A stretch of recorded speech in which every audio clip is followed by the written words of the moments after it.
2020 رمضان الحمدللہ نحمدہ ونصلی علی رسولہ الکریم۔ 13ویں پارے میں سورہ یوسف کا بقیہ حصہ ہے۔ 12ویں پارے میں یوسف علیہ السلام کا واقعہ شروع ہوتا ہے۔ وہ میں نے کل بیان نہیں کیا تھا کیونکہ پھر وہ زیادہ حصہ اس کا 13ویں پارے میں، تو اب چونکہ آدھے گھنٹے میں 2 پارے کمپلیٹ کرنے ہیں تو میں پورا واقعہ تو سنا نہیں سکتا، تو اس واقعے سے جو اسباق ملتے ہیں وہ میں مختصر بتا دیتا ہوں۔ یوسف علیہ السلام کو خواب آیا، اپنے ابا کو انہوں نے خواب سنایا، ستارے سجدہ کر رہے ہیں، چاند سورج، تو انہوں نے کہا اپنے بھائیوں کو نہ بتانا۔ تو اس سے پتہ چلتا ہے کہ بھائی بھائیوں میں جیلسی کا عنصر دوسروں سے زیادہ ہے۔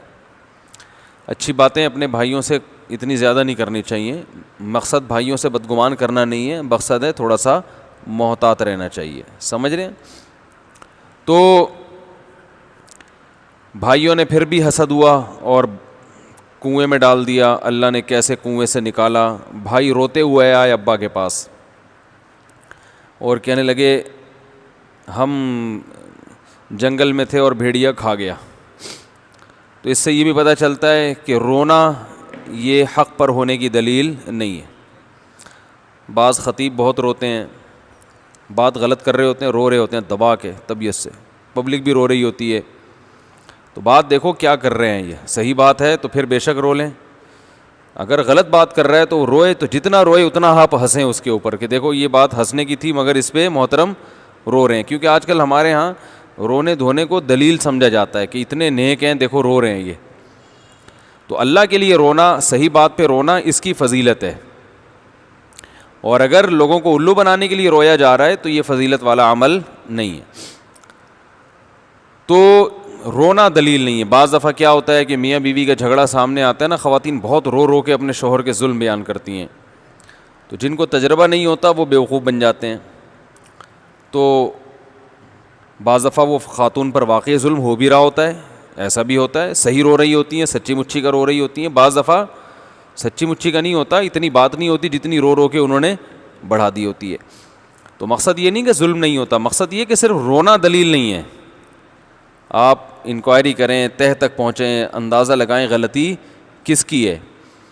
تو بچے کے دیکھیں نا، بچہ جب کوئی چیز مانگتا ہے نہیں دیتے تو دلیل تو ہوتی نہیں اس کے پاس، تو طبیعت سے روتا ہے چیخ چیخ کے، تو اس کو پتہ ہے کہ میں دلائل سے بات سمجھاؤں گا تو سمجھ میں نہیں آئے گی، رو رو کے مطالبہ منوا لو، تو یہ ہوتا ہے حساب کتاب۔ تو ایسا رونا اللہ کے سامنے رو تو اچھا ہے، پبلک کے سامنے یہ زیادہ جو ہے نا، یہ اس میں گڑبڑ بھی ہو سکتی ہے انسان۔ تو یوسف علیہ السلام کے بھائی رو رو کے آئے، انہوں نے کہا میں کیا کر سکتا ہوں بھائی، بچوں کا کیا بگاڑتے، وہ صبر کیا یعقوب علیہ السلام نے۔ پھر یوسف علیہ السلام محل میں چلے گئے، فروخت ہوتے ہوتے وہاں پر پھر بادشاہ کی بیوی آپ پہ عاشق ہو گئی، برائی کی کوشش کی مگر آپ برائی میں سے بچ نکلے، الٹا آپ ہی پر الزام ڈال دیا گیا، جیل میں چلے گئے، صبر کرتے رہے وہاں پہ، پھر بالآخر خواب کی تعبیر بتائی، صحیح نکلی، بادشاہ نے آپ کو بلایا جیل سے، تو آپ بادشاہ کے دربار میں پہنچے، بادشاہ نے کہا آج آپ کو ہمارے ہاں بہترین ٹھکانہ ملے گا۔ یوسف علیہ السلام نے اس کو قبول کیا، بادشاہ کی پیشکش کو، مزید ایک پیشکش اور بھی کر دی کہ مجھے وزیر خزانہ بنا دیں۔ تو اس سے بھی پتہ چلتا ہے کہ آج جو بعض علماء پہ درباری مولوی کے فتوے لگا کے لوگ ان کو بدنام کرتے ہیں، یہ غلط ہے۔ درباری مولوی وہ ہوتے ہیں جو اپنے مفاد کے لیے بادشاہوں سے اور صدر اور وزیر اعظم سے ملیں، اور اگر کوئی اللہ کے لیے مل رہا ہے تو وہ درباری نہیں ہے بلکہ وہ پیغمبر کی سنت ہے۔ مجھے لوگ حدیثیں بھیجتے ہیں کہ حدیث میں آتا ہے بدترین علماء وہ ہوں گے جو بادشاہوں سے ملیں گے، ایسی کوئی حدیث نہیں ہے، خود نبی صلی اللہ علیہ وسلم بادشاہوں سے آپ نے خطوط بھیجے اور سرداروں سے جا کے ملے ہیں، تو ہمیشہ سے ہر دور میں علماء بادشاہوں سے ملتے بھی رہے ہیں، کیونکہ اگر ان کو چھوڑ دیا جائے گا تو ان کی اصلاح کون کرے گا۔ تو یوسف علیہ السلام کو جب بادشاہ نے بلایا تو یہ نہیں کہا کہ میں درباری مولوی تھوڑی ہوں، بس مجھے رہائی مل گئی، مجھے دو، میں جا رہا ہوں، میں جاؤں گا جنگل میں جا کے اللہ کروں گا لوگوں میں، تم اور بادشاہ بھی کافر غیر مسلم، تو کہتے میں تو اللہ کا پیغمبر ہوں، توحید پرست ہوں، میں تمہاری آفر کو قبول کیوں کروں، میں دربار میں کیوں آؤں بھائی، تم نے کیا، بس مجھے رہائی مل گئی نا، میں جا رہا ہوں۔ گئے دربار میں، بھائی بادشاہ ہے، اس سے بنا کے رکھو گے تو بات بنی رہے گی، بہت سارے کام ہو جائیں گے۔ تو بادشاہ کے پاس گئے ہیں عزت احترام کے ساتھ، بادشاہ نے بھی عزت سے بات کی، آپ نے بھی عزت سے بات کی، کیونکہ حدیث میں آتا ہے انزل الناس منازلہم، لوگوں کا جو مرتبہ ہے نا ان کو وہ مرتبہ آپ کو دینا پڑے گا. کوئی غیر مسلم بھی ہے اگر وہ کسی عہدے پر ہے تو تمیز سے بات کرنی پڑے گی. یہ دنیا کا اصول ہے. تو شریعت کیونکہ دین فطرت ہے، شریعت نے بھی یہ کہا ہے کہ دنیا میں اس اصول کو تم نے فالو بولو بھائی کرنا ہے. تو حضرت انہوں نے کہا کہ آپ کو ہمارے ہاں انک الیوم لدینا مکین امین ٹھکانہ ملے گا. تو یوسف علیہ السلام نے کہا اجعلنی علی خزائن الارض، وزیر خزانہ بنا دیں. تو عہدے کا مطالبہ کرنا بھی جائز ہے اگر اپنی ذات پیش نظر نہ ہو، قوم کی خدمت. آپ کو پتہ ہے کہ نااہل لوگ چلے جائیں گے تو ہم ترقی کر کے چلے جائیں تو اچھا نہیں ہے کیا؟ جی سمجھ میں نہیں آ رہی بات یار، 1 گھنٹے سے سمجھا رہے ہیں. تو اس لیے انہوں نے باقاعدہ وزارت کا عہدہ قبول کیا. اگر یوسف علیہ السلام یہ عہدہ قبول نہ کرتے تو جب مصر میں قحط پڑا تو اپنا بھی بیڑا غرق ہوتا اس قوم کا، اور باقی دنیا بھی قحط سے مر جاتی. تو ایک مینجمنٹ آتی تھی ان کو. یہ بھی پتہ چلا کہ بھئی عہدہ بھی قبول کیا جا سکتا ہے، اور دنیاوی علم کی اہمیت کا بھی پتہ چلا. یوسف علیہ السلام نے بادشاہ سے جو عہدہ مانگا کہ مجھے وزیر خزانہ بنا دیں، تو دلیل یہ نہیں تھی کہ میں اللہ کا سچا پیغمبر ہوں، میں نیک ہوں، میں نے تمہاری بیوی کے ساتھ خیانت نہیں کی. کتنے نیکی کے واقعات ہیں نا، یہ دلیل کے طور پہ پیش نہیں کیے، کیونکہ ان سب چیزوں کا وزیر خزانہ ہونے سے کوئی تعلق بولو بھائی نہیں ہے. بلکہ کہا انی حفیظ علیم، میں خزانے کا محافظ بھی ہوں، خیانت نہیں کروں گا. دوسرا علم بھی رکھتا ہوں کہ خزانوں کو کیسے تقسیم کیا جاتا ہے. اکنامکس کا علم ہے میرے پاس، معیشت کا علم ہے. اکنامکلی ایک ریاست کو اسٹرانگ کیسے کیا جاتا ہے یہ فارمولے مجھے معلوم ہیں. کہاں سے معلوم ہے؟ گاڈ گفٹڈ، لیکن ہیں. تو پتہ یہ چلا میرے بھائی، حکومت چلانے کے لیے، دنیا کے سسٹم کو چلانے کے لیے نماز روزہ بھی بہت ضروری ہے، مگر کافی نہیں ہے. اس لیے مسلمانوں کو سائنس اور ٹیکنالوجی کے میدان میں بھی ترقی کرنا اسی طرح ضروری ہے جیسے نماز پڑھنا، حافظ قرآن بننا، عالم بننا. بولتا کیوں نہیں بھائی؟ ضروری ہے. دونوں چیزیں ضروری ہیں. تو بعض لوگ اس طرف لڑکتے ہیں، اس کا انکار کرتے ہیں، بعض ادھر جاتے ہیں، ادھر کا انکار. بعض لوگ اس طرف چلے جاتے ہیں بس سائنس ٹیکنالوجی ہی ہے، مولوی بننے کی کیا ضرورت ہے. تو سائنس اور ٹیکنالوجی سے تم ترقی تو کر لو گے مگر انسان نہیں بنو گے. تمہیں کیا پتہ چلے گا تہذیب کیا ہوتی ہے، نکاح کس سے حلال ہے کس سے حرام ہے. گوروں کے پاس مولوی ٹائپ کی چیزیں نہیں ہوتی، تبھی زنا کرتے ہیں، نکاح نہیں کرتے، اور ہومو سیکس کو بھی پروموٹ کر رہے ہیں. ابا اماں کو جمع کرا دیا اولڈ ہوم میں، کیونکہ مولانا، کبھی سنا مولانا کلنٹن صاحب تشریف لائے ہیں، یعنی ان کے جو بھی کلنٹن ہوں گے. وجہ کیا ہے کہ ہمارے یہاں ہوتے ہیں. آپ ابا کو اولڈ ہوم میں جمع کراؤ گے، مولوی صاحب جمعے میں بیان کر دیں گے آپ کے خلاف، جہنم میں جائے گا. ہوگا کہ نہیں ہوگا؟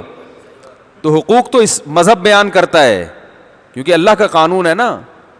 تو اس لیے دونوں چیزیں ضروری ہیں. ایک صاحب نے مجھے پوچھا کہ علماء نہ ہو تو کیا ہے؟ میں نے کہا علماء نہ ہو نا تو آپ بوڑھے ہوتے ہی اولڈ ہوم میں جمع ہو جاؤ گے. شکر ادا کرو علماء ہے جو والدین کی حقوق بیان کرتے ہیں، بیوی بچوں کے حقوق بیان کرتے ہیں، بد نظری کو برا قرار دیتے ہیں. انگریزوں کے ہاں کسی عورت کو بری نیت سے دیکھنا برا عمل نہیں ہے، لہذا شادی کر کے بھی دیکھ لو، کوئی مسئلہ نہیں ہے. تو ان کی بیویاں ترس جاتی ہیں وفا کو. اور تو وہاں سب چل رہا ہے مارکیٹ میں، ابھی کیا میں تفصیل بیان کروں. نشہ بہت زیادہ ہے اس معاشرے میں، کیونکہ نشے کو حرام کہنے والا کوئی نہیں ہے. اور آپ کہہ سکتے ہیں کہ وہ تو لیگل ہے وہاں پہ. بھائی لیگل اس لیے ہے کہ سب پیتے ہیں. تو اسمبلی میں جتنے لوگ بیٹھے ہوئے ہیں زیادہ تر پیتے ہیں، تو وہ شراب کو حرام کر ہی نہیں سکتے، اس لیے لیگل ہے. ہمارے ہاں کیا ہے کہ بھائی قانون تو اللہ نے پہلے بنا دیا، اب آپ پیتے ہو نہیں پیتے ہو وہ اللہ کا قانون ہے، مذہب نے آپ کو اجازت نہیں دی ہے. تو اللہ جب آ گیا تو پھر کیا رہ گیا. تو ہمارے ہاں من حیث القوم برائی کا ریشو وہاں سے کم ہے. میں لوگوں سے ایک بات کہتا ہوں کہ اگر ہمارے ہاں جو برائی بھی ہے نا تو ہمارے حکمرانوں کے نااہل ہونے کی وجہ سے ہے، اور ان کے ہاں جو اچھائی ہے وہ سسٹم کی مضبوطی کی وجہ سے ہے. اس لیے میں لوگوں سے کہتا ہوں ان کے حکمران ہمیں دے دو چند دن کے لیے، تو ہم ان سے اچھے ہو جائیں گے اس قوم سے، اور ہمارے والے 1 ہفتے کے لیے ان کو دے دو. آج جتنے بدتر ہم ہیں نا وہ 6 گنا زیادہ بدتر ہو جائیں گے.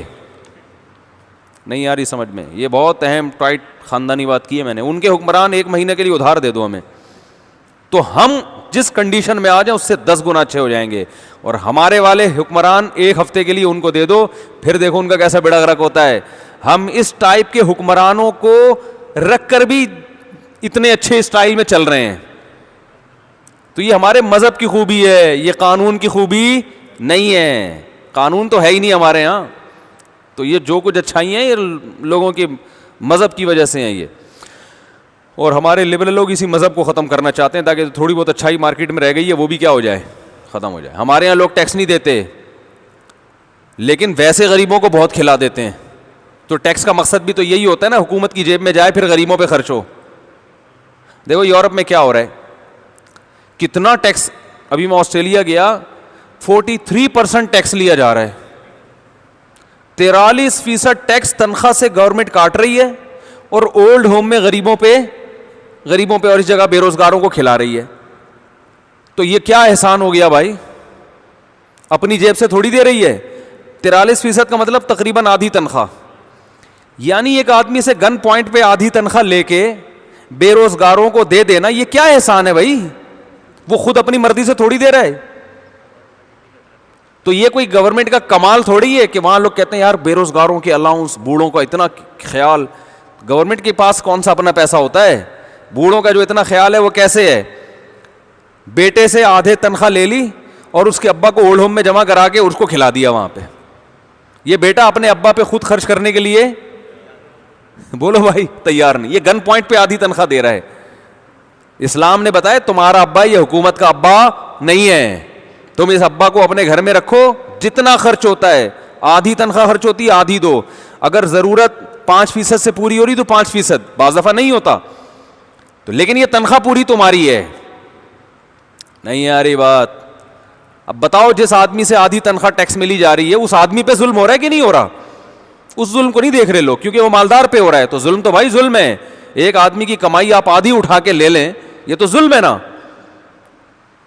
تو یہ جب ان سسٹم کی گہرائی میں جاؤ گے نا آپ, تو آپ کو لگے گا کہ بھائی اوپر سے حساب کتاب کچھ اور ہے, اندر سے معاملہ کچھ اور ہے. ہم لوگ اچھے ہیں, تنخواہ کم از کم پوری ہماری پینٹ میں تو آتی ہے نا. میں پینٹ نہیں پہنتا, ایک مثال دے رہا ہوں, آتی تو ہے نا, زیادہ تر لوگ تو پہنتے ہیں نا, تو ان کی اپنی پینٹوں میں آ جاتی ہے تنخواہ. ٹیکس کٹتا ہے تھوڑا سا, باقی وہ سارے کس کو کھلاتے ہیں, اپنے ابا کو کھلا رہے ہوتے ہیں گھر میں. آج ایک شادی شدہ آدمی, میں اپنی بات کر لوں, میں تو بہت دفعہ شادی شدہ ہوں نا, تو اس لیے میں اپنی مثال زیادہ دے سکتا ہوں. یعنی شادی بہت زیادہ شدہ ہوا ہوں میں, ڈبل شادی, اور یعنی بس بول لیں کیا کہہ سکتے ہیں آپ, بہت زیادہ شادی شدہ. تو میری اگر کوئی ارننگ ہے, اگر کیا ہے الحمدللہ, تو میرا خیال ہے میں اپنے اوپر 5% بھی خرچ نہیں کرتا ہوں گا. 95% تو گھر پہ خرچ ہو رہا ہے نا. تو یہ مذہب کی وجہ سے کر رہا ہوں, گورنمنٹ کے کہنے پہ نہیں کر رہا. مذہب نے کہا ہے کہ خرچ کرو. اب وہ خرچے جتنے بھی بڑھ جائیں, اب اگر میں کسی غیر مسلم ریاست میں ہوتا تو حکومت مجھ سے 50% ٹیکس لیتی اور بچوں کو کھلا رہی ہوتی یا بے روزگاروں کو کھلا رہی ہوتی. سمجھتے ہو کہ نہیں سمجھتے؟ تو یہ اچھا نہیں ہے. اسلام نے کہا کہ بھائی تم ان عورتوں سے نکاح کرو اور تم ان کو کھلاؤ, ان سے پیدا ہونے والی اولاد کو تم اپنی جیب سے کھلاؤ. اور اولاد تو کمبخت روزگار پہ بھی آ جائے نا, پھر بھی ابا سے پان گٹکے کے پیسے مانگتے ہی رہتے ہیں. یعنی بے روزگار ہونا بھی ضروری نہیں ہے, روزگار کے باوجود ابا کھلاتا ہی رہتا ہے ان کو. ابا جب کھلانا بند کرتے جب ابا ریٹائر ہوتا ہے اور پیسے ختم ہو جاتے ہیں, پھر اولاد ابا کو کھلاتی ہے. تو یہ خوبصورت نظام ہے بھائی. ہمارے لبرل لوگ جو ہے نا مغرب سے بڑے متاثر ہیں. وہ ہاتھی کے دانت دکھانے کے ہیں, کھانے کے نہیں ہیں. محبتیں ختم. جب آپ کی آدھی تنخواہ ٹیکس میں لے کر ابا کو اولڈ ہوم میں جب حکومت کھلائے گی تو ابا یہ نہیں سمجھیں گے میرا بچہ مجھے کھلا رہا ہے, ابا کہیں گے گورنمنٹ بہت اچھی ہے, بڑا خیال کرتی ہے. نہیں آ رہی بات؟ تو گورنمنٹ سے رشتہ مضبوط ہوگا جو صرف ایک فرضی چیز ہے. انسانوں کا آپس میں رشتہ مضبوط نہیں ہوگا. سمجھتے ہو کہ نہیں سمجھتے؟ ہمارے آپس میں رشتے مضبوط ہو رہے ہیں جو نیچرل لائف ہے. گورنمنٹ کا کام تو محض ایک مینجمنٹ ہے, انتظام کے, کوئی کسی پہ ظلم نہ کرے, صرف گورنمنٹ کا یہ کام ہوتا ہے. تو اس لیے میں کہتا ہوں بھائی سسٹم جو ہمارا اسلام ہے وہ رہنے دو, حکمران وہاں سے لے, کیونکہ قانون جو بھی ہے نافذ ہے سختی سے. تو ہمارے یہاں جو اسلام کا قانون ہے نافذ نہیں ہے. نافذ ان سے کروا لو کہ بھائی تم آؤ, تم ذرا سختی کرتے ہو, گڑبڑ نہیں کرتے تو نافذ کر دو.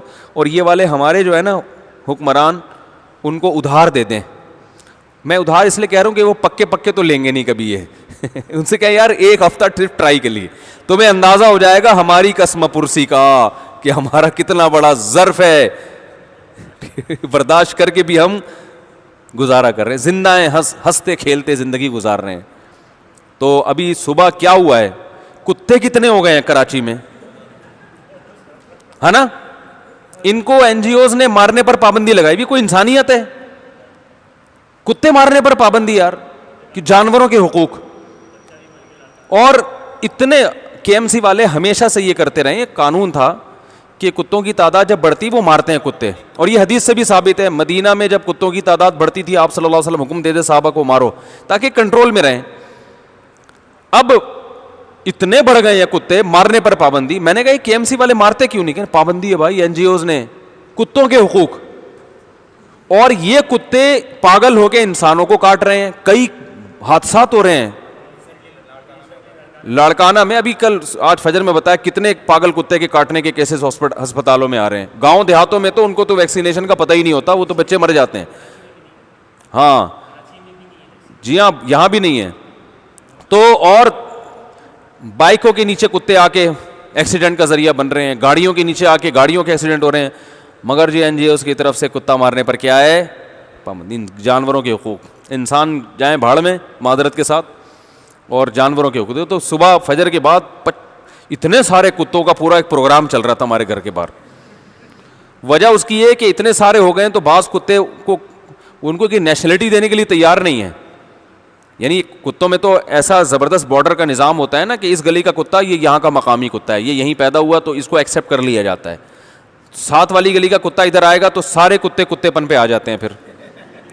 تو صبح یہی ہوا کہ ایک بیچارہ بھولا بسرا کہیں سے آ گیا کتا, باقی سارے کتوں نے گھیر کے جو اس کی بیچارے کی واٹ لگائی ہے. پہلے تو اس کو تمیز سے سمجھا نکل جائے یہاں سے. وہ کہہ رہے کیوں بھائی, مجھے وہاں سے بھی نکال دیا, میں یہاں سے بھی جاؤں, کنورزیشن ہو رہی ہے. میں پھر باہر نکلا تو وہ بیچارہ کمزور سا کتا وہ پٹ رہا ہے برے طریقے سے, اور جو شور کی آوازیں آ رہی ہیں. تو بھائی اتنے زیادہ ہو گئے ہیں, ہر وقت ان کی لڑائیاں ہو رہی ہیں, مگر مار نہیں سکتے آپ. یہ ہے سسٹم. چلو, ہم نے ترکی میں کتے دیکھے, ان کے گلے میں پٹے ہوتے ہیں, ان کی ویکسین ہوتی ہے, نمبر ملتا ہے, یہ علامت ہوتی ہے کہ بھائی یہ پاگل نہیں ہے, گورنمنٹ اس کی ذمہ دار ہے. تو پٹا ہے, یہ اس کی علامت ہے کہ بھائی یہ گورنمنٹ ذمہ دار ہے. یہ ہمارے آوارہ کتے گھوم رہے ہیں, کوئی پاگل ہو جائے, کوئی کتا بتائے گا تھوڑی کہ میں پاگل ہوں, ذرا احتیاط سے رہو مجھ سے, تو وہ تو کاٹ لے گا. اتنے خطرناک موت واقع ہوتی ہے. اور بعض دفعہ کتا کاٹے نہیں, صرف اتنا سا ناخن بھی لگ گیا نا اس کا, تو بس گیا کام سے آدمی. تو خیر کہاں سے کہاں بات چلی گئی بھائی. یہ لاک ڈاؤن میں تو کتوں کا اور زیادہ اجتماع ہو گیا ہے. کتے بہت سارے کھڑے ہوئے ہوتے ہیں, آپس میں باتیں کر رہے ہوتے ہیں کہ یار پہلی دفعہ ایسا ہوا ہے کہ انسان بند ہے اور ہم گھوم رہے ہیں, ورنہ ہمیشہ اس کے برخلاف ہوتا تھا. آپس میں باتیں کر رہے ہیں, انسان کہاں گئے. اچھا بھائی, وہ سوچ رہے ہوں گے اس دفعہ کے ایم سی والوں نے ہمیں مارنے کے بجائے انسانوں کو تو نہیں مار دیا. اچھا بھائی, یوسف علیہ السلام کو نے جو ہے نا باقاعدہ عہدہ مانگا بھی ہے, اور وجہ کیا ہے بھائی. اچھا میں یہ بتا رہا تھا, اس سے دنیا کے علم کی فضیلت بھی معلوم ہوتی ہے کہ دنیا کا علم بھی شریعت میں ضروری ہے. داؤد علیہ السلام کو اللہ نے لوہا پگھلانا سکھایا, تاکہ جنگ ہوگی تو نماز بھی پڑھتے تھے اور زریں بنا کے لڑائیاں بھی کرتے تھے. تو اسباب اور وسائل کو بھی پورا اختیار کرنا چاہیے. تو نہ دین کے علم کی اہمیت کو کم کرنا چاہیے, نہ سائنس اور ٹیکنالوجی کی اہمیت کو. تو مسلمانوں کو دونوں رخ پہ کام کرنا ہے, مکھنچو بن کے زندگی نہیں گزارنی. اور دینداروں کی زیادہ ذمہ داری ہے کہ وہ اس دنیاوی علم میں آگے بڑھنے کی کوشش کریں. سمجھ رہے ہیں. تو یہ تو یوسف علیہ السلام کے واقعہ سے کچھ اسباق تھے, اور بہت سارے اسباق ہیں. اور اس میں یہ ہے کہ جب یوسف علیہ السلام کو رہائی ملی ہے, اور پھر بالآخر یوسف علیہ السلام مصر کے بادشاہ بن گئے, پھر جب اپنے سارے رشتہ داروں کو مصر میں بلا لیا, تو اس سے پتہ چلتا ہے شہر کی زندگی گاؤں کی زندگی سے, بولو بھائی, اچھی. اپنے رشتہ داروں کو بولا ادھر آ جاؤ, تو سب اپنے ابا اور سارے رشتہ دار بھائی بہنیں اور سب لوگ 90 کے قریب افراد تھے جو مصر میں آ گئے. تو یہ شہر کی زندگی کی فضیلت ہے زیادہ. گاؤں میں بھی بہت سے فائدے ہوتے ہیں, مگر شہر میں انسان کی جو مینٹل اپروچ ہے نا وہ بہت بڑھ جاتی ہے, کیونکہ بہت زیادہ لوگوں سے واسطہ پڑتا ہے اس کا. سمجھتے ہیں کہ نہیں سمجھتے. پھر جی یوسف علیہ الصلاۃ والسلام کے واقعے میں اور ملتے ہیں، چونکہ ہم نے آج 2 پارے مکمل کرنے ہیں تو اس لیے میں ذرا اسپیڈ ماروں گا آج. اس کے بعد سورہ رعد ہے. سورہ رعد میں اللہ تعالیٰ نے اپنے قدرت کے دلائل بیان کیے کہ کیسے اللہ تعالیٰ نے جو ہے نا آسمان کو بنایا بغیر ستون کے، مد الارض زمین کو پھیلا دیا اور ہر طرح کے پھل اس میں پیدا کر دیے. اور کیا ہے سنوان وغیر سنوان یسقا بماء واحد، ایک پانی ہے انگور کو پودے کو بھی وہی، انگور کی بیل کو، انار کو بھی وہی، کھجور کو بھی وہی، ایک پانی، ایک کھاد، ایک مٹی، لیکن پھل کیسے مختلف قسم کے پیدا ہو رہے ہیں، ان کے ذائقے مختلف، ان کے رنگ مختلف. یہ ساری اللہ کی قدرت کی دلیلیں ہیں. اس میں اللہ نے یہ بھی فرمایا ان اللہ لا یغیر ما بقوم حتی یغیروا ما بانفسہم، اللہ اس قوم کی حالت اس وقت تک نہیں بدلتا جب تک وہ اپنی حالت خود نہ تبدیل کر لے. تو اس سے پتہ چلتا ہے دعا مانگنا بھی ضروری ہے، اسباب اختیار کرنا بھی ضروری. خود کوشش کرو گے تو ہوگا، ورنہ بیٹھے رہو آرام سے. وظیفے پڑھنے سے نہیں ہوتا. ایک خاتون نے کہا میرا میاں ایسا، میرا میاں ویسا، میرا میاں یوں، میرا میاں یوں. میں نے کہا اگر آپ سچ بول رہی ہیں تو اس میاں سے پہلی فرصت میں علیحدگی اختیار کر لو. اتنا ظالم آدمی، سال سال کا خرچہ نہیں دے رہا اور گھر میں نہیں رکھتا، اپنے اماں کے گھر ہی بیگم کو رکھا ہوا ہے، وہیں رہو. تو پھر کیا کرنا ہے بھائی؟ اور حالانکہ کما بھی رہے. تو انہوں نے کہا نہیں مجھے کوئی وظیفہ بتا دیں تاکہ ٹھیک ہو جائے. میں نے کہا ٹھیک ہے، چند سال ضائع کیے تو 2-4 سال وظیفوں میں اور ضائع کریں. جب بڈھی ہو جاؤ گی تو پھر ویسے ہی کوئی طلاق کے بعد بھی کوئی شادی نہیں کرے گا. اسی طرح اب ایسا نہ ہو کہ خواتین بلا وجہ اپنے میاؤں کو چھوٹی چھوٹی باتوں پہ کھلا لینا شروع کر دیں، وہ غلط ہے. لیکن ہر چیز کو گراؤنڈ ریئلٹی دیکھ کے فیصلہ کیا کریں. مہلت تجربہ بھی ایک حد تک ہوتا ہے. ماں باپ بڑا ظلم کرتے ہیں، مار رہا ہے، پیٹ رہا ہے، داماد ہر طرح کا ظلم کر رہا ہے، لیکن بس نہیں جی وہ دعا کر رہے ہیں ٹھیک ہو جائے گا.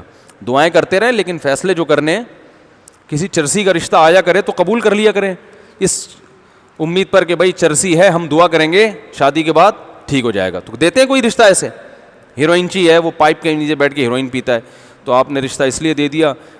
وہ خود حیران ہو رہا ہے مجھے کیوں رشتہ دے دیا. بھائی آپ کو اس لیے دے دیا کہ شادی ہو جائے گی تو ہم دعا مانگیں گے، انشاءاللہ 27ویں رات میں دعا ہماری قبول ہوگی اور آپ ہیروئن پینا چھوڑ دیں.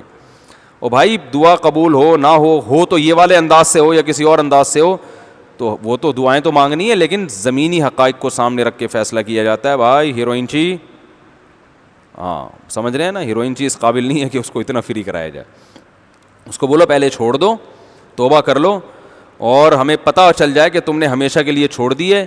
اور توبہ تو اللہ قبول کرتا ہے، وہ دل کی حالت جانتے ہیں، ہم دل کی حالت نہیں جانتے. تو 1 سال تک ہم دیکھیں گے پائپ کے اندر تم نظر نہیں آئے ہمیں، پھر ہمیں یقین ہو جائے گا کہ آپ نے پکی توبہ کر لی ہے، پھر ٹھیک ہے. تو اللہ نے اہل ایمان کی صفات بیان کی. یوفون بعہد اللہ ولا ینقضون المیثاق، عہد کو پورا کرتے ہیں، ایگریمنٹ کو، وعدے نہیں توڑتے. اور بہت ساری اللہ نے صورت میں اہل ایمان کی صفات کو بیان کیا. اللہ نے شیطان کے مکالمے کا تذکرہ کیا. جب جہنم میں چلے جائیں گے نا جہنمی، تو شیطان کہے گا کہ اللہ نے تم سے سچا وعدہ کیا تھا جہنم کا، اور میں نے تمہیں لمبی لمبی امیدیں دلائی تھیں کہ بھائی جہنم کچھ نہیں ہوتا اور وہ دیکھا جائے گا، اللہ غفور رحیم ہے. تو بتاؤ میں نے جو امیدیں دلائی تھیں وہ پوری اتری یا اللہ نے جو وعدے کیے تھے؟ تو لوگ کہیں گے کہ جو ہے نا کہ اللہ کا جو وعدہ تھا وہ کیا ہوا سچا. تو اب شیطان کو ملامت کریں گے. شیطان کہے گا کہ میں تمہیں زبردستی گمراہ نہیں کیا تھا، میں نے تمہیں زبردستی گمراہ نہیں کیا تھا، تو میں تمہیں آج اللہ کے عذاب سے نہیں بچا سکتا، میں خود اس عذاب میں مبتلا ہوں. تو اللہ اس دن سے پہلے ہمیں ہدایت نصیب فرما دے. اللہ نے کلمہ طیبہ کی بڑی پیاری مثال دی ہے اس میں، کلمہ توحید کی. ابراہیم علیہ السلام کا تذکرہ کیا کہ کیسے ابراہیم علیہ السلام نے مکہ کے لیے دعا مانگی تھی، اللہ اس بیابان زمین کو آباد کر دے. تو کیسا آباد کیا اللہ نے ان کی دعا کی برکت سے کہ پوری دنیا سے لوگ چلے آ رہے ہیں. اس کے بعد 14واں پارہ ہے. اس 14ویں پارے میں اللہ نے فرمایا کہ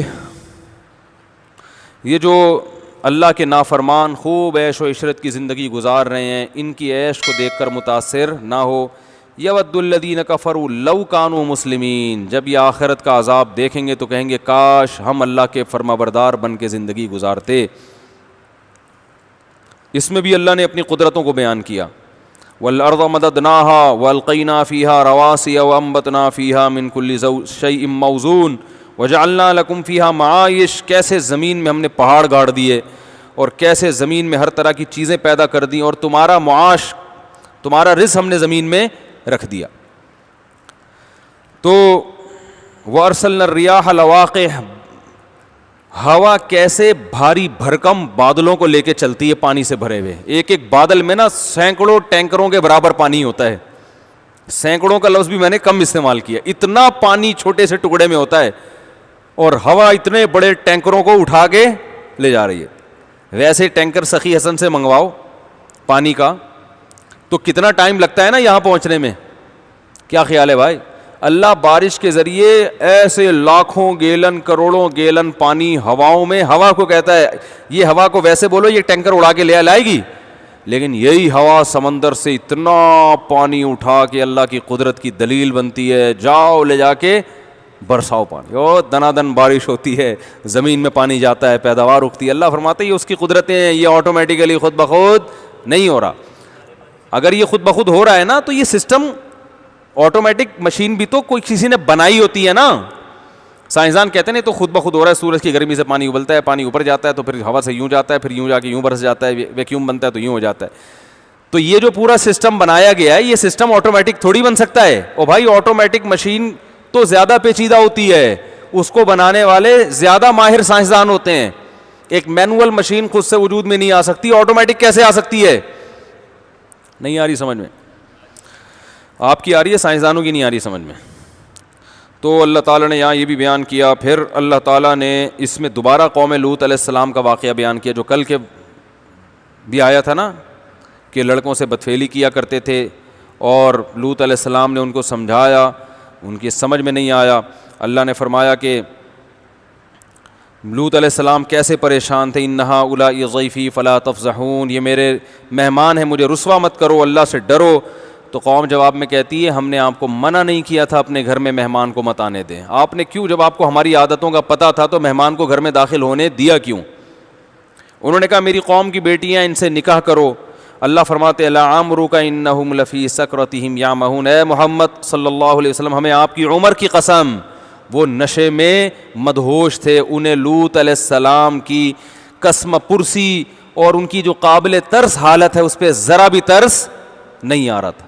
انسان جب نشے میں, شہوت کے نشے میں ہوتا ہے نا, اور جب ظلم پہ اترتا ہے تو پھر وہ سامنے والے کو نہیں دیکھتا کہ کیا ہے. فَأَخَذَتْهُمُ الصَّيْحَةُ مُشْرِقِينَ, صبح ہوئی ہے اور ایک آواز نے پکڑا ان کو, اور ہم نے فَجَعَلْنَا عَلِيَهَا سَافِلَهَا, زمین کے اوپر کے حصے کو الٹ کے نیچے کر دیا. تو اللہ کو لڑکوں سے بدفعلی کی بیماری سے بہت شدید نفرت ہے, اس لیے اس کو اللہ نہ کرے کوئی اس بیماری میں مبتلا ہے فوراً چھوڑ دے, اور چھوڑنے کے بعد وہ تمام اسباب سے دور رہے جو اس بیماری کے قریب لے کے جاتے ہیں, کیونکہ عادت خراب ہو گئی نا. دیکھیں انسان کی نیچر یہ ہے ہی نہیں کہ اس کی طبیعت لڑکے کی طرف جائے, کتنا ہی خوبصورت لڑکا ہو, کبھی کسی انسان کی طبیعت نہیں جاتی. یہ ہوتا جب عادت خراب ہو جائے, کسی اور نے خراب کر دی عادت, یا وقت پہ نکاح نہیں ہوا, فحش چیزیں دیکھ دیکھ کے شہوت بھڑکتی ہے, جب حلال سے پوری نہیں ہوتی تو حرام کی طرف جاتا ہے, اس سے مزاج بگڑ جاتا ہے. پھر جیسے پہلی دفعہ شراب کسی کے منہ کے قریب لے کے جاؤ, بدبو سے وہ توڑ دے گا بوتل, اس کو اچھی نہیں لگے گی, لیکن اسی گند کو کھانے کا عادی ہو جائے تو پھر اس کے بغیر گزارا نہیں ہوتا. تو جس کو بھی لڑکوں سے بدفعلی کی عادت پڑ گئی ہو تو پہلے تو کسی بزرگ سے اصلاحی تعلق قائم کرے. ہمارے ہاں بزرگ الحمدللہ ہوتے ہیں, بعض لوگوں کے ہاں تو بزرگ کا سلسلہ ہی ختم ہو گیا. ہمارے ہاں الحمدللہ بزرگ ہوتے ہیں, آپ ان کے پاس جائیں, ان کے پاس بیٹھیں, اپنی بیماری بتائیں, وہ آپ کو اللہ اللہ سکھائیں گے. اللہ سے اس مردار کی جگہ اللہ کی محبت ڈال دیں گے آپ کے دل میں. ان کی ہدایات پر عمل کریں اور نظر کی حفاظت کریں. جس سے کوئی ایسا عشق ہو گیا اس کے کبھی قریب مت جائیں, اس کا کبھی تصور مت کریں. ایک نوجوان نے مجھے بتایا کہ مجھے کسی لڑکے سے عشق ہو گیا, مجھے بہت اچھا لگتا تھا, بار بار اس کے پاس جا کے باتیں کرتا, برائی نہیں کی لیکن عشق ہو گیا. کہہ رہے جب مجھے اللہ کا خوف پیدا ہوا نا تو میں نے اس سے بولا کہ یہ اب دوبارہ مجھ سے کبھی ملنے کے لیے نہیں آنا. کہہ رہے ہیں وہ پھر آنے لگا تو میں نے ایک تھپڑ لگا دیا اس کی. بظاہر غیر اخلاقی حرکت ہے مگر یہاں تھپڑ اللہ کو بہت پسند ہے. ٹھیک ہے نا, تمیز سے مان نہیں رہے بھائی, میں نے آپ کو بول دیا کہ آپ مجھ سے ملاقات کے لیے نہ. ایسے موقع پہ تھپڑ لگانا ہوتا بڑا مشکل ہے, لیکن جو اللہ کے لیے, اس تھپڑ کی بات میں تلافی کر لیں کسی اور طریقے سے. اول تو تلافی کی ضرورت نہیں, جب بتا دیا بھائی نہیں ملاقات کرو, آپ کی وجہ سے مجھے نقصان ہو رہا ہے, میری صحت خراب ہو رہی ہے, میرا ایمان خراب ہو رہا ہے, ہمارا آپس کی دوستی کا تعلق کیا ہے, ختم. کو ہوتے ہیں وہ تو چپکتے ہیں, تو لگا دو ایک کھینچ کے اس کو تھپڑ، بولو دفع ہو یہاں سے، جب بول دیا ایک بات تو سمجھ میں کیوں نہیں آ رہی. تو یہ بڑا دل گردے کا کام ہے، دل پہ آرے چلیں گے، مگر یہ قربانی اللہ کے لیے، اس پہ اللہ آپ کو دنیا میں بھی بہت نوازے گا اور آخرت میں تو نوازے گا ہی. اللہ کو قربانی پسند ہے، میرے لیے قربانی کیا دیتے ہو، سمجھتے ہو کہ نہیں سمجھتے؟ قربانی دو اللہ کے لیے. علماء کہتے ہیں لڑکی کا عشق اتنا خطرناک نہیں ہے کیونکہ وہ نیچرل ہے، اس پہ نکاح کے ذریعے پوری ہو سکتی ہے خواہش. لڑکے کا عشق یہ تو کبھی بھی خواہش پوری نہیں، یہ تو نیچرل ہی نہیں ہے. آپ کو شہد کھانے کا دل چاہتا ہے، پیسے نہیں ہے جیب میں لیکن دل بہت چاہ رہا ہے، تو بھائی پیسوں کا انتظام کا مشورہ دیا جائے گا نا. لیکن اگر گوبر کھانے کا دل چاہ رہا ہے تو بھائی شہد کا تو دل چاہ رہا ہے، وہ نیچر ہے. منع اس لیے کیا جائے گا جب پیسے نہیں ہیں تو بھائی صبر کرو، نہیں دیکھو شہد کی طرف، یہی ہوگا نا. لیکن گوبر کھانے کا دل چاہ رہا ہے تو جتنے بھی پیسے ہیں آپ کے بھنگی اور چمار ہونے کی علامت ہے، یہ کبھی بھی حلال نہیں ہو، تو آپ خود گندے ہو گئے ہو. تو اللہ نے نکاح کا راستہ رکھا ہے بھائی، وقت پہ شادی ہو جائے نا انسان ان گندگیوں سے بچ جاتا ہے، اور شادی نہیں ہوتی تو بس بہت سارے مسائل کھڑے ہوتے ہیں. اور آج کل والدین بہت اچھے ہیں لیکن ان کو بچوں کی ان اخلاقی برائیوں کی ذرہ برابر، اکثر والدین کو جو خاص طور پہ میرا بیان سن رہے ہیں ان کے علاوہ جتنے بھی والدین دنیا میں پائے جاتے ہیں، ان کو اپنے بچوں کی اخلاقی تربیت کی پرواہ آج کل نہیں ہوتی. ہوتی ہے بہت سو کو ہوتی ہے لیکن بہت سو کو نہیں ہوتی. اور ان کو حالات کا علم بھی نہیں ہے کہ معاملہ معاشرہ جا کدھر رہا ہے، وہ اپنے زمانے پر قیاس کر رہے ہیں. تو اس لیے اگر اللہ نے آپ کو گنجائش دی ہے مالی تو ابا کو بتاؤ ابا میری شادی کر دیں، اماں میری شادی کر دیں، میں اس میں مرا جا رہا ہوں، پاگل ہو رہا ہوں، باولا ہو گیا ہوں، دماغ خراب ہو رہا ہے اور گناہ کے خیالات آ رہے ہیں. اگر وہ کر دیں تو وہ اچھے ابا ہونے کی علامت ہے، نہیں کریں تو کورٹ میرج بھی کر کے ان کو بتائیں. لڑکی کے ابا راضی ہو لڑکیوں کو پٹانا نہ شروع کر دیں کیونکہ اس میں لڑکیوں کو نقصان ہوتا ہے. جب ایسے ارینج میرج نہیں ہوتی نا تو پھر وہ لڑکے کیا کرتے ہیں، جب اپنی خواہش پوری ہوئی تو پھر وہ کوئی فیملی تو ہوتی نہیں ہے، لڑکی کو پھر ایک عبرت کا نشان بنا دیتے ہیں. ایسے بہت سے کیسز آئے ہیں. تو میں لڑکیوں کو کبھی یہ نہیں کرتا شدید مجبوری کے بغیر کہ وہ کورٹ میرج کی طرف جائیں. لیکن لڑکا کما رہا ہے اور ابا اماں شادی نہیں کر رہے اس کی، تو ابا اماں کو اس کی اجازت نہیں ہے اپنی اولاد کو روکنے کی. وہ آپ کے خرچے پہ تھوڑی کر رہا ہے، وہ خود اپنے خرچے پہ کر رہا ہے. تو سمجھائیں، نہیں مانتے تو میرے بھائی زنا کی طرف مت جاؤ، شادی کرو. ابا اماں کو بتا دو کہ ابا ہم نے بہت کوشش کی آپ کو منا کے کریں لیکن آپ نہیں مانتے، تو اللہ پہلے ہے ابا بعد میں. اللہ نے اجازت دی ہے تو میں نے شادی کر لی. بد اخلاقی نہ کرو ان کے ساتھ، بدتمیزی نہ کرو، اور پھر تپڑ کی طرح یعنی تپڑ بھی دکھاؤ، جم بھی جاؤ اس پہ. بعض لوگوں نے ایسا کیا 30 سال کے ہو گئے تھے، ابا شادی پہ راضی نہیں ہو رہے تھے، تو وہ انہوں نے شادی کر کے ابا کو بتایا. ابا نے جب لگائے کھینچ کھینچ کے، رشتہ داروں نے بائیکاٹ کیا، خودکشی کر لی. تو ایک آدمی نے ایسے خودکشی کی، اس کی بیوی کا فون آیا میرے پاس، ہائے میرا میاں تو مر گیا. میں کبھی بھی خودکشی کرنے والے پہ تو ترس کھاتا ہی نہیں ہوں. الحمدللہ اللہ نے مجھے یہ ایک گاڈ گفٹڈ کہہ لیں یا کچھ بھی کہہ لیں، مجھے کبھی خودکشی کرنے والے پہ ترس، چاہے بھوک سے کی ہو چاہے ناکام عشق میں کی ہو. کیونکہ اللہ نے اگر خودکشی مجبوری ہوتی نا انسان کی تو جائز ہو جاتی خاص مواقع میں. تو یہ جائز نہ ہونا، حرام ہونا، لوگ کہتے ہیں مجبوری ہے، تو بغیر مجبوری کے کون خودکشی کرتا ہے؟ اسلام میں جو خودکشی حرام ہے، جس پہ اللہ کو غصہ آتا ہے، وہ وہی خودکشی ہے جو مجبوری میں کی جائے. تو آپ اپنے آپ کو مجبور سمجھ رہے ہوتے ہو، اللہ آپ کو مجبور نہیں سمجھتا. تو انہوں نے محترم نے کیا کیا، جب خاندان کا دباؤ آیا گھبرا گئے، یار یہ کیا ہو گیا، تو وہ خودکشی کر لی. تو ان کی بیگم چیخو پکار، میرے پاس فون آیا، لوگ مجھے سمجھتے ہیں کہ میں سب کا ابا ہوں اور سب کو جو ہے میں دلاسے دوں گا، اور شادیوں کے معاملے میں خاص طور پہ. تو وہ خاتون کا فون آیا، میرے میاں نے مجھ سے شادی کی تھی، گھر والے راضی نہیں تھے اور گھر والوں نے اس پہ دباؤ ڈالا کہ اس کو طلاق دو. تو وہ اگر مجھے طلاق دیتے تو میری نگاہوں میں گر جاتے. بیوی تانے دیتی کہ جب دم نہیں تھا تپڑ نہیں تھا تو یہ کام کیا کیوں، تو پہلے سوچنا چاہیے تھا. اور اگر طلاق نہیں دیتے تو ابا اماں اور پورا خاندان ایک طرف. تو انہوں نے پرچہ لکھا کہ میں ہمیشہ ہمیشہ کے لیے اس دنیا سے جا رہا ہوں اور میں اپنے والدین کا میں بہت چلے گئے. تو وہ خاتون رو رہی تھی. میں نے کہا شکر کرو اولاد نہیں ہے ابھی اور آرام سے جان چھوڑ گئی. صحیح ہے نا؟ ٹھیک ہے نا، آرام سے. کیونکہ بھائی نکاح کرنا اس آدمی کا کام ہے جو امی سے پوچھ کے اگر چلے گا نا. بعض دفعہ امی کا تو بہت بڑا حق ہے بھائی، لیکن بیوی کا حق ادا کرنے کے لیے امی سے نہیں پوچھنا پڑتا. ایک صاحب نے بتایا کہ میری بیٹی کے لیے رشتہ آیا ہے, لڑکا بہت ماں باپ کا فرما بردار ہے. میں نے کہا بہت نیک ہے. کہہ رہے کوئی بات امی سے پوچھے بغیر نہیں کرتا. میں نے کہا تو نیک ہونے کی علامت ہے, لیکن اس میں اس بات کا خطرہ ہے کہ پھر آپ کی بچی کے حقوق بھی امی سے پوچھے بغیر ادا نہیں کرے گا. تو امی کا بھی لیبارٹری ٹیسٹ کروا لو کہ ان کے گھر میں اگر کوئی دوسری بہویں ہیں تو ان کا سلوک ان کے ساتھ کیسا ہے, کیونکہ بعض دفعہ امی اپنے بیٹے کو بہو کا حق ادا نہیں کرنے دیتی. تو پھر یہ جو مسئلہ ہوگا نا, بیگم کا دل چاہے گا آج میرا پیزا کھانے کا دل چاہ رہا ہے, کہے گا امی کھلا دوں ٹھیک ہے. تو پھر ساس بہو کے کیا شروع ہو جائیں گے, بولو بھائی, جھگڑے. ماں کا تو بہت بڑا حق ہے. میں یہ نہیں کہہ رہا امیوں کے نافرمان بنے, ماں تو ماں ہوتی ہے بھائی, اس کو تو قدموں میں گر جاؤ, لیکن ماں کے کہنے کے پہ کسی کے ساتھ ظلم بھی تو جائز نہیں ہے نا. تو بعض مائیں جو میرا بیان نہیں سن رہی وہ یہ کرتی ہیں کہ وہ ظلم کرواتی ہیں بہوؤں کے اوپر. ہوتا ہے ہمارے معاشرے میں, بعض بہویں جیسے ساسوں پہ ظلم کرتی ہیں کہ نہیں کرتی. بعض بہویں ساسوں پہ ظلم کرتی ہیں, ساس سے تمیز سے بات نہیں کرتی, وہ بیچاری کوئی خدمت کا کہتی ہے تو کرتی نہیں ہے, اس کی زندگی حرام کر دیتی ہیں, ادب احترام نہیں کرتی. تو ایسے موقع پر اگر شوہر جورو کا غلام بن جائے, بیوی کا غلام بن جائے, تو ماں کو غصہ آتا ہے نا کہ بھئی پالا پوسا میں نے اور یہ جورو کا غلام بن گیا. اماں کو پیسے دینے سے پہلے بھی بیوی سے پوچھ رہا ہوتا ہے. تو جیسے اماں کی خدمت کے لیے بیگم سے نہیں پوچھا جاتا, خدمت کی جاتی ہے, تو ایسے ہی بیوی کے جو واجب حقوق ہیں وہ ادا کرنے کے لیے اماں کو بتایا جاتا ہے, پوچھا نہیں جاتا. اور اچھی امائیں جو ہمارے معاشرے میں, ان کی بھی بہت بڑی تعداد ہے الحمدللہ, خیر غالب ہے, وہ خوش ہوتی ہیں کہ بیٹا جو ہے بہو کے حقوق ادا, بولتا کیوں نہیں ہے بھائی, کر رہا ہے. ہاں اخلاقی طور پر پوچھنا وہ ایک الگ چیز ہے.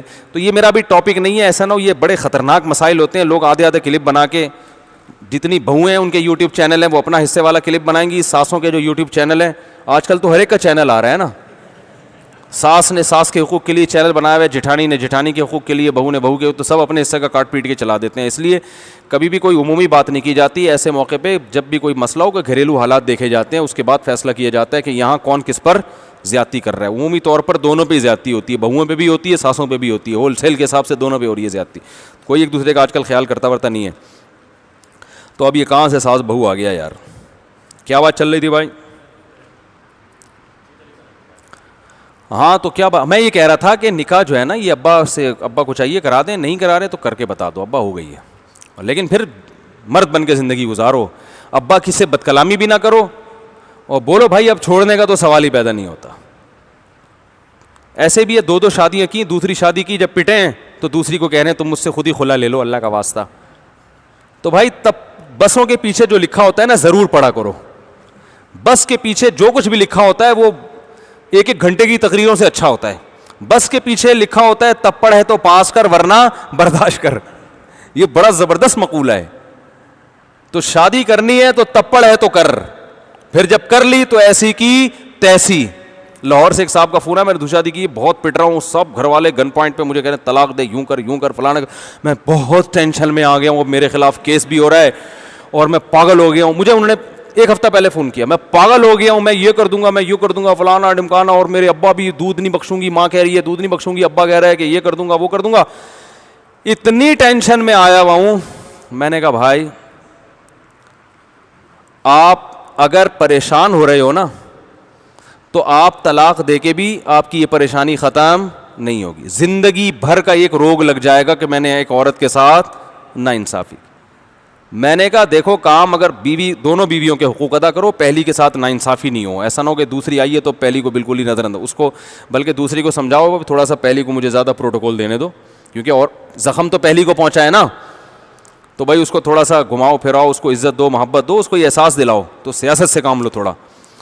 اور دوسری بات میں نے کہا کہ اپنی بائک کے پیچھے موسٹ وانٹیڈ لکھ کے لگا دو, گریبان کھولو ایسے, بلکہ کوئی ٹی شرٹ پہنو, جم جاؤ ٹھیک ہے, تھوڑا سا اپنے, ایسا نہ ہو کوئی پسلیاں وسلیاں نظر آ رہی ہوں, جو تھوڑی سی دہشت ہے وہ بھی کیا ہو جائے. قمیض کی وجہ سے جو اللہ نے عزت رکھی ہوئی ہے, کرتے کی وجہ سے, ٹی شرٹ کی وجہ سے اس عزت کا جنازہ نہ نکل جائے کہیں. بال لوگوں کی پسلیاں ہوتی ہیں نا, تو وہ ٹی شرٹ میں اور زیادہ نمایاں ہوتے, پھر وہ اور لوگ ان کو اور ڈراتے ہیں. تو میں نے کہا آپ بولو کہ کسی کے باپ میں دم ہے تو میرے خاندانی معاملات میں گھس کے دکھائے, وہ میں نے کی ہے میں رکھوں گا, دونوں کے حقوق ادا کروں گا, ایسی کی تیسی, جو کرنا ہے کر لو, کیس کرنا ہے کیس کرو, آپ جو کر سکو گے وہ آپ کر لینا, جو ہم سے ہو سکے گا وہ ہم کر لیں گے. چھوڑنے کا تو سوال ہی پیدا, بولو بھائی, نہیں ہو. ایک آدمی نے کی نا دوسری, تو اس کے رشتہ داروں نے, دوسری طلاق یافتہ تھی, وہ پہلی طلاق, اس کو دوبارہ طلاق ہو جاتی, اس کا تو بیڑا گرک ہو جاتا اس لڑکی کا. تو پہلے والے رشتہ داروں نے داماد پہ اتنا دباؤ ڈالا, وہ کہیں میرا منجا ہوا تھا نا, میرے بیان سنتا تھا, میں نے اس کو سمجھایا ہوا تھا. تو پتہ ہے کیا کہتا ہے, انہوں نے کہا ہم تمہیں قتل کر دیں گے. اس نے کہا بھائی یہ چاپڑ لو, میرے قتلے بنا دو, کاٹ کے نا قتلے بنا دو, جب تک جان ہے نا خون کا ایک قطرہ بھی ہے میں طلاق کا لفظ نہیں زبان سے نکالوں گا, ایسی کی تیسی. میں نے کہا یہ معاشرہ اس طرح سے جینے والوں کو جینے دیتا ہے, اور یہ جو بھیگی بلی بنے ہوئے نا ٹھٹرے ہوئے, دیکھیں وہ پتہ کیا کر رہا تھا, دوسری کی ہے. ایکچولی اصل میں وہ مسئلہ میرے ساتھ یہ تھا کہ وہ پہلی بیگم جو ہے نا وہ اصل میں وہ مجھے کچھ مسائل تھے, وہ کھانا نہیں پکاتی تھی. تو ابے میں نے کہا بھائی بہت اچھی بیوی ہے, یوں بولو, اتنی اچھی بیوی ہے کہ کسی کو ایسی بیوی ملی نہیں ہے. لوگ بولیں پھر کیوں کی, تیرے پیسوں سے کی ہے, تجھے کیا تکلیف ہو. بیوی پھٹا کرے سمجھ میں آتا ہے, پہلی بیوی لڑے اچھی لگتی ہے کہ بھائی محبت میں لڑ رہی ہے, اس کو تو تکلیف ہوئی ہے, اس کے آنسو بھی پوچھو, اس کے ساتھ خود بھی بیٹھ کے رو. حقیقت بتا رہا ہوں, اس کو بولو بھائی مجھے پتا ہے آپ کو غم ہوا, تو مجھے بھی تو آپ سے محبت ہے, آپ کے غم میں بھی آپ کے ساتھ برابر کا شریک ہوں. پھر بولے جب اتنا غم ہو رہا ہے تو شادی کیوں کی, بولے مفتی صاحب کے بیان سنتا ہوں اس لیے کر لیا میں نے.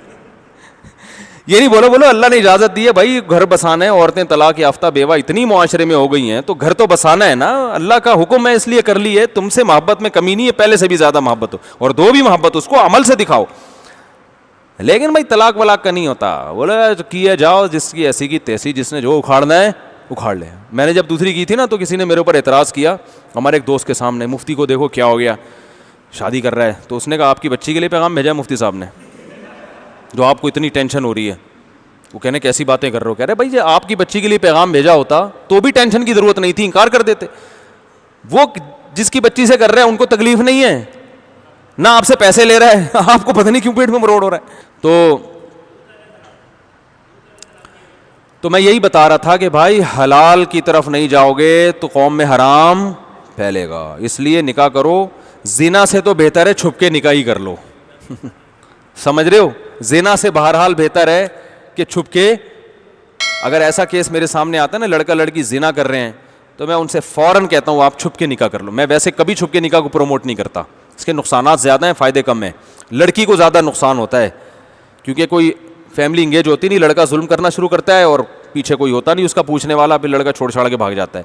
تو میں کبھی بھی چھپ کے نکاح کو پروموٹ نہیں کرتا, لیکن زنا سے بہرحال کیا ہے, بہتر ہے. اگر زنا ہو رہا ہے تو بھائی ہم ان سے کہتے ہیں یار جاؤ کورٹ. میں نہیں پڑھاتا چھپ کے نکاح, یہ بتا دوں. میں لوگ میرے پاس بھی آتے ہیں, گرل فرینڈ کو بھگا کے لا دوں صاحب نکاح پڑھا دیں, میں کہتا ہوں نہیں میں نہیں پڑھاؤں گا. وہ کہتے ہیں آپ ویسے نکاح کے اتنے فضائل بیان کرتے ہیں, تو میں کہتا ہوں میں کیوں بھائی کسی کی لڑکی کو بھگا کے لائے ہو, پتہ نہیں اس کا ابا راضی ہے نہیں ہے, اور تم نے اس کو پٹایا ہے. لڑکی کہہ رہی تھی بہت اچھے ہیں, میں نے کہا آپ کہہ رہی ہو بہت اچھے ہیں کیونکہ ابھی شادی نہیں ہوئی ہے, بعد میں کتنے اچھے نکلتے ہیں یہ تھوڑی پتہ ہے. ہم تو وہ لڑکی کو بھی تو ہم اچھا مشورہ دیں گے اپنی بہن سمجھ کے, کہ جو ہم کسی اور کے لیے برداشت نہیں کرتے, اس لڑکی کے. لڑکے بڑے آپ کو پتہ ہے بہت کھیلتے ہیں لڑکیوں کے جذبات سے, وہ تو ایسے بیوقوف بنا کے لارے لپے دے کے اس کو پٹا کے بھگا دیا اس نے. اب وہ بھاگنے کے لیے بھی تیار ہو جاتی ہیں اور وہ نکاح کرنے کے لیے بھی تیار ہو. تو میں ان کو کبھی نہیں, بہت زیادہ اگر اللہ نے اگر زنا ہو رہا ہے, میں کہوں کورٹ میرج کرو بھائی, عدالت کے کھاتے میں ڈالو جا کے, ٹھیک ہے نا, ہم کیوں اس کو پروموٹ کریں. تو عدالت کے کھاتے میں جاؤ, عدالت سے نکاح کرواؤ. تو نکاح کو پروموٹ کرو بھائی, برائی سے بولتے کیوں نہیں بچو. اور نکاح کو آسان بہت بناؤ, بہت آسان بنا دو. نکاح کا پیغام دینا بھی آسان کرو, ریجیکٹ کرنا بھی آسان. نہ پیغام دیتے ہوئے شرماؤ, اور نہ کوئی ریجیکٹ کرے تو اس پہ منہ بنا کے بیٹھو. ٹھیک ہے نا, اتنا آسان ہونا چاہیے جیسے صحابہ میں تھا. صحابہ میں کیسا تھا, ایک صحابی نے کہا آپ جائیں فلاں کی بہن سے میں نکاح کرنا چاہتا ہوں, آپ میرا پیغام لے کے چلے جائیں. وہ چلے گئے, انہوں نے کہا فلاں دوست ہیں وہ آپ کی ہمشیرہ سے نکاح کرنا چاہتے ہیں, تو آپ بتا دیں راضی ہے. انہوں نے کہا ان سے راضی نہیں ہوں, آپ کا پروگرام ہے تو آپ سے راضی ہوں میں. انہوں نے کہا ٹھیک ہے بھائی میں تو راضی ہوں. انہوں نے کہا ٹھیک ہے گواہ لاؤ. ادھر ہی نکاح پڑھایا, بھائی نکاح ہو گیا. انہوں نے باہر آ کے بتایا میری شادی ہو چکی ہے, آپ کو انہوں نے مسترد کر دیا ہے. تو انہوں نے سوچا ہوگا چلو ٹھیک ہے, اللہ کا یہی مقدر تھا. ہمارے یہاں ہوتا بندوقیں نکال لیتے, وہ تو نے دوست کی غیرت, کیا دوست کے اتنی کیا کیا ڈائلاگ ہوتے ہیں, تو نے اپنے دوست کی دوستی کا خیال نہیں کیا ہیں, تو یہ اور میں یہ کر دوں گا, میں یہ کر دوں گا. بھائی جو چیز مقدر میں نہیں ہے وہ نہیں مل سکتی. بھیجا کیوں اس کو؟ یہ تم سے زیادہ ہینڈسم ہے, تم سے زیادہ خوبصورت ہے, اس کو بھیجا کیوں؟ تم کسی اپنے سے تھوڑا دبے ہوئے آدمی کو بھیجتے جس کا کلر تم سے دبا ہوا ہوتا, قد تم سے چھوٹا ہوتا, وہ کہتے ہیں ہاں اسی کو بلا کے لاؤ بھائی. مطلب بتانے کا یہ کہ کتنی آسانی سے نکاح ہو جاتا تھا بھائی. تو نکاح کو اچھا, لڑکی کا والد آج کل اپنی بیٹی کا رشتہ کسی پہ نہیں پیش کرتے, عمریں 50 سال کرا دیتے ہیں وہ. ہم نے بڑے بڑے علماء کو, بزرگوں کو دیکھا ہے اپنی بیٹی کا رشتہ انہوں نے خود پیش کیا. بڑے بڑے علماء کو دیکھا ہے جو بڑے غیرت والے تھے, خود پیش کیا, اور بڑی اچھی زندگی ان کی بچیاں گزار رہی ہیں. حضرت عمر نے اپنی بیٹی کا رشتہ ابو بکر پہ خود پیش کیا, حضرت عثمان پہ خود پیش کیا. تو آج کل اس کو بھی غیرت کے خلاف سمجھا جاتا ہے, لیکن اتنا ضرور ہے کہ جس پہ پیش کریں وہ تھوڑا غیرت والا ہو. ایسا نہ ہو آپ کو ساری دنیا کو جا کے بتا رہا ہے یہ تو خود میرے پیچھے پڑا ہوا تھا. تو یہ پھر ایسے جو کمتر لوگ ہیں ان ایسا نہیں, اس میں سامنے والے میں غیرت ہونی چاہیے. تو رسول اللہ صلی اللہ علیہ وسلم نے حکم دیا آسان بناؤ. تو لوط علیہ السلام کے واقعے سے ہمیں یہی سبق ملتا ہے جو ہم پبلک کو سمجھا کے رہے ہیں, لیکن پبلک سمجھنے کے لیے تیار نہیں ہے. وہ محاسبے مراقبوں میں لگیں گے. جو بچنا چاہتے ہیں نا وہ کہتے ہیں ہم یوں کر لیں بھائی, نکاح کرو, سب سے پہلے کیا ہے نکاح, بال بچے, بیوی بچے, گھر داری ہوگی, ویسے ہی 10 برائیوں سے اور بچ جاتا ہے انسان, مصروف ہو جاتا ہے. وہ سمجھ رہے بیگم ویسے ہی نہیں کچھ برائی کرنے دیتی. ابا کو تو الو بناتا ہے آدمی, مدنی مسجد سے آ رہا ہوں 2 بجے, بیگم کو پتہ چل جائے گا چہرے کی رونق دیکھ کے کہ کہاں سے تشریف آوری ہو رہی ہے. سمجھ رہے ہو نا, ابا کو بیوقوف بنانا آسان ہے, اماں کو آسان ہے. بیوی کو پتہ ہوتا ہے یہ جو موبائل میں ستار نام کا بندہ ہے یہ بندہ نہیں ہے, یہ بندی ہے. جب فون آتا ہے میرے میاں کی ٹون ہی چینج ہو جاتی ہے, اور جو سچی مچی کے ستار کا فون آتا ہے اس میں اس اسٹائل میں بات نہیں ہوتی. ایک عورت نے کہا میرے میاں کے بعد جب لڑکیوں کا فون آتا ہے ایک دم ایسے آرام سے محبت سے بات کرتے ہیں. دوستوں کا فون آتا ہے کہتے ہیں بھائی جلدی کرو یار, اتنی لمبی کیوں بات کر رہے ہو, فون کاٹو. تو عورتیں بڑی ہوشیار ہوتی ہیں, برائی سے بچا لیتی ہیں, آپ کو نگرانی کرتی ہیں. جو بیویاں نگرانی کرتی ہیں اللہ کی نعمت ہے, اس پہ شکر ادا کرنا چاہیے کہ آپ کا موبائل چیک ہوتا ہے روزانہ. ٹھیک ہے نا, بغیر فیس کے آڈٹ ہو رہا ہے, ورنہ چارٹرڈ اکاؤنٹنٹ کو کتنی فیسیں دینی پڑتی ہیں نا. تو اللہ نے بغیر فیس کے آپ کی پتلون بھی چیک ہو رہی ہے, اس میں بٹوے میں پیسے بھی چیک ہو رہے ہیں, آپ کا موبائل بھی چیک ہو رہا ہے, بات چیت کرتے ہوئے آپ کا اسٹائل بھی چیک ہو رہا ہے. شیخ و مرشد اتنی اصلاح کر ہی نہیں سکتا. اللہ عمل کی توفیق عطا فرمائے.